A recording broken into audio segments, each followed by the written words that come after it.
২৪ ঘণ্টায় হামের ২ জন, উপসর্গ নিয়ে ৬ জন সহ ৮ জনের মৃত্যু হয়েছে। এ নিয়ে ১৫ মার্চ থেকে এ পর্যন্ত মৃত্যু ২০০ ছাড়িয়েছে। এছাড়া আক্রান্তের সংখ্যা ২৩,৪০০। চিকিৎসকরা বলছেন, হামের প্রাদুর্ভাব থেকে রক্ষা পেতে টিকা নেওয়ার বিকল্প নেই।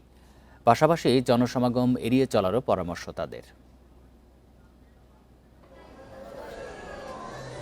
সারা দেশে গত ২৪ ঘণ্টায় হাম ও উপসর্গ নিয়ে হাসপাতালে ভর্তি হয়েছে ১,২৮৩ শিশু। সর্বোচ্চ আক্রান্ত ঢাকায় ৪৯৬ জন। এছাড়া রাজশাহীতে ২০৭ ও চট্টগ্রামে ১৫৬ ও খুলনায় ভর্তি হয়েছে ১০৩ শিশু।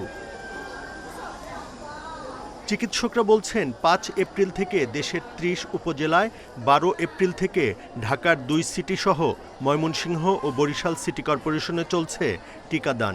২০ এপ্রিল শুরু হবে সারা দেশে। তাই সুরক্ষিত থাকতে ৬ মাস থেকে ৫ বছরের কম বয়সীদের টিকার আওতায় আনার পরামর্শ।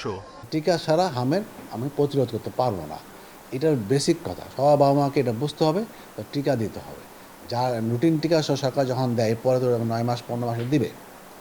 এর বাইরে এখন সরকার ইমার্জেন্সি টিকা দিচ্ছে ৬ মাস থেকে ৫ বছর বয়স পর্যন্ত। ওই টাকা যে ক্রাইটেরিয়া ফুলফিল করে দিয়েছে তাকে সে দিতে হবে। ভ্যাকসিনের এক্সট্রা ডোজগুলি কি করে? এটা হচ্ছে যে আমাদের অ্যান্টিবডিটাকে বুস্ট আপ করে, মানে আরও যত ছিল তার থেকে আরও বাড়ায়। তো সুতরাং এটা যদি আপনি প্রতি ১ বছর বা ২ বছর পর একটা করে আপনি এরকম একটা ক্যাম্পেইন হলো, আপনি একটা করে ভ্যাকসিন নিলেন, তাহলে কি হবে? ইমিউনিটি বুস্ট আপ হবে, আমাদের শরীরে যে রোগ প্রতিরোধ ক্ষমতা সেটা আরও বেড়ে যাবে। হামের ভাইরাস দ্রুত ছড়ায়, তাই যেসব শিশু জ্বর ও ঠান্ডা কাশিতে আক্রান্ত তাদের অন্তত ৪ থেকে ৫ দিন আলাদা রাখার পরামর্শ বিশেষজ্ঞদের। র্যাশ যে হয়, মেজেলসের যে র্যাশটা হয়, র্যাশ ছড়ানোর আগে ৪ দিন এবং পরে ৪ দিন, এই সময়টায় সবচেয়ে বেশি হাম ছড়ায়। তো যখন র্যাশ উঠলো, পরের ৪ দিন না হয় আমি তবুও বুঝলাম যে আমি দেখতে পাচ্ছি, আমি বাসায় রেখে দিলাম বা যাই হোক কোনোভাবে আইসোলেশন করলাম। আগে ৪ দিন আপনি কিভাবে বুঝবেন?